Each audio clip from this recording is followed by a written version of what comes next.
Hi kids, it's Stacy. I hope you're off to a good start to your summer. I hope you're spending a lot of fun times with your family. I just wanted to let you all know there's still plenty of time to sign up for our summer reading program. This year is called Imagine Your Story, and you can sign up and find more information at mywpl.beanstack.org. So for today's STEM Saturday, we are going to be exploring the story of Hansel and Gretel, and then we'll do a fun build-in activity when we're done. So first, I just wanted to highlight two of my favorite versions of Hansel and Gretel. This is one. Hansel and Gretel, it's a retelling by Donald Lemke, and it's illustrated by Sean Dietrich. The reason this one is so great is because it's a graphic novel. So the illustrations are awesome. Hansel and Gretel, to me, typically tends to be a more darker fairy tale. They all have a little bit of dark undertone, but that one definitely seems dark. So the drawings really go right along with that. And another one of my favorites, also for the illustrations, is this Hansel and Gretel by Rachel Isadora. Beautiful, beautiful pictures in this. So if you get a chance, feel free to check those out. All right, and we're gonna get started on our version of Hansel and Gretel. I'm reading the story Hansel and Gretel from the book 5-Minute Fairy Tales by Mary Engelbright. I'm reading this book with permission from HarperCollins. Once upon a time, there lived a brother and a sister called Hansel and Gretel. Their father had died, and their family was very poor. Often, they only had stale bread to eat. One day, their mother found that the cupboards were bare. So she sent the children out into the woods to pick strawberries for supper. "The woods get dark very quickly," Mother said. "Be sure you don't get lost."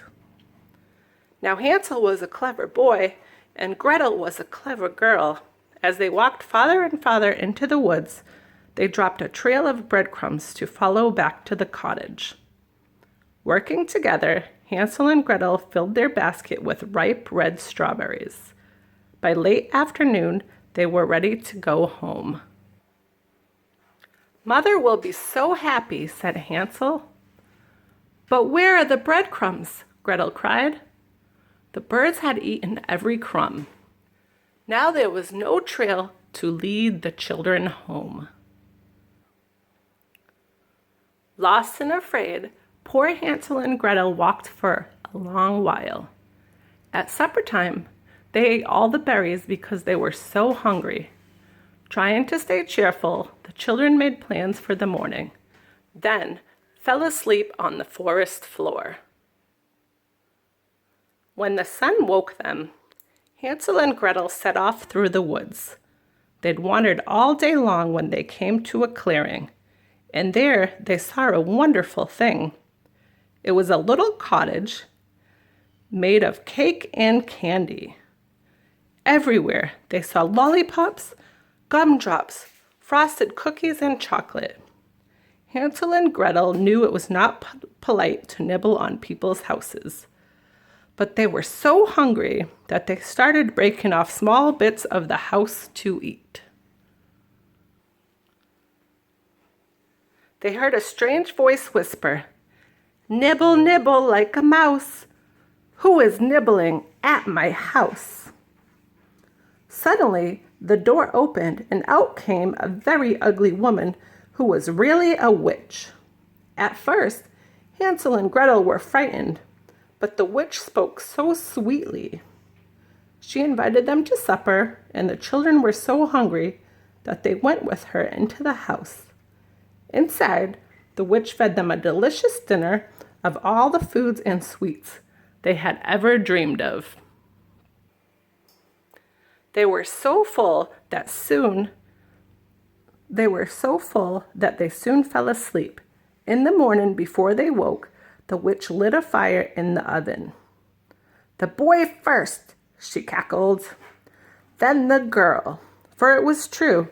The witch lured children to her cottage, then gobbled them up.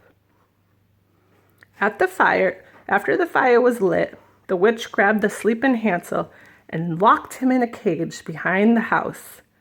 After that, she came back to put Gretel to work.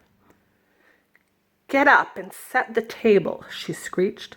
"I'm going to have a feast." Now, clever Gretel saw Hansel in the cage and realized that her brother was to be the feast. As soon as she set the table, she tried to think of what to do. "See if the oven is hot," the witch called to Gretel. By now, Gretel had a plan. She walked over to the oven and said, "It's stone cold." "That can't be," said the witch, poking her head into the oven. Quickly, Gretel gave her a shove and banged the door shut. Then she set her brother free. Hansel and Gretel ran away into the forest. Before long, they heard their mother calling, searching for them. She was so happy to see her children that she wept with joy. Then they all walked home together and sat down to eat. Never had their simple supper tasted so good. Okay, kids, so I hope that you enjoyed this version of Hansel and Gretel. So in this version, the birds had eaten all of the breadcrumbs that Hansel and Gretel threw down, so they couldn't find their way back to their mom. So we are going to build for our STEM challenge this week a bird feeder out of recycled material. So hopefully we will be able to feed the birds and they won't eat the breadcrumbs from Hansel and Gretel. The only thing you'll need for this STEM challenge is an egg carton, some scissors, some string, and then crayons or whatever other material you want to use to decorate your bird feeder. So the first thing you'll want to do is cut off the whole top of your egg carton. And then when it's cut off, cut the bottom part in half, so it's the size that can hold enough for 6 eggs. Once you've done that, poke 2 holes in the top of the egg carton.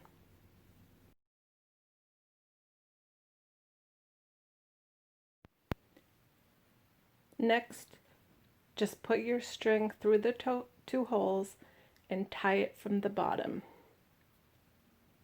Decorate it however you'd like, and then you'll have your very own homemade bird feeder to hopefully keep the birds away from Hansel and Gretel's breadcrumbs. Okay, kids, so how did you like Hansel and Gretel? I hope you have some very happy birds now that you made a bird feeder for them. And I hope that you can join us next week.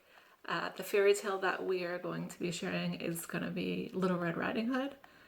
We have a really fun version of that to go over and a fun activity to go with it. So hopefully you can join us then. Enjoy your week. Continue to read your 20 minutes a day. And like I said, you still have plenty of time to sign up for our summer reading program. So feel free to call us or go to the website if you need more information. Okay, bye-bye.